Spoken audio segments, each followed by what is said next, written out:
You asked the Prime Minister about fixed odds betting terminals in October. You've been campaigning for them some time. This week there was a chance to vote on the subject in the Commons. Take the story up from there.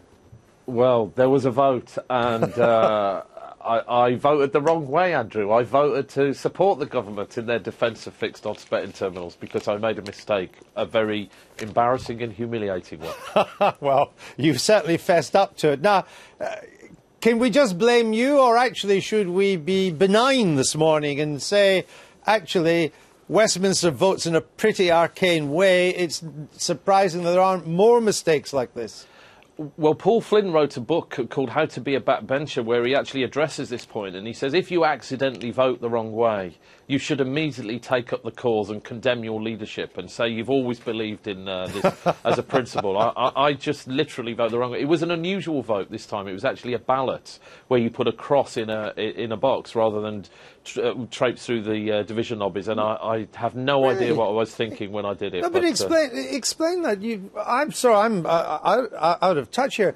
This wasn't a vote where you walked through. I thought all your votes were walking through lobbies. No, once a week there's a thing called a deferred division, which is a sort of hybrid system where all the sort of things that come out of statutory instrument committees and are objected to get dealt with. So there were actually 2 votes on the ballot paper, and I see. I actually also opposed a free trade agreement with Colombia that day as well, so which didn't cheer my whips up very much. But, so that's why you've now off the Colombian Christmas card list from the embassy. Indeed. Is it true? Indeed. If you want to be seen, Tom, positively abstaining in Westminster, that you go through the yes lobby and the no lobby. And the no lobby. A lot of MPs think that that's the principal position to take, rather than just sort of saying you're abstaining. You should positively abstain.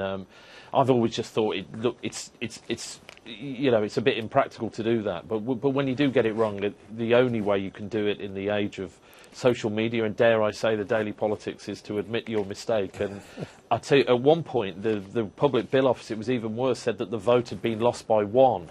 And at that point, I nearly jumped in the River Thames with embarrassment. I knew it was bad enough to be ribbed by you about it, but that would have been a disaster.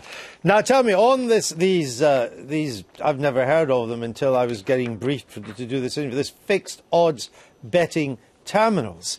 I mean, on the face of it, the way they work, shouldn't they just be banned?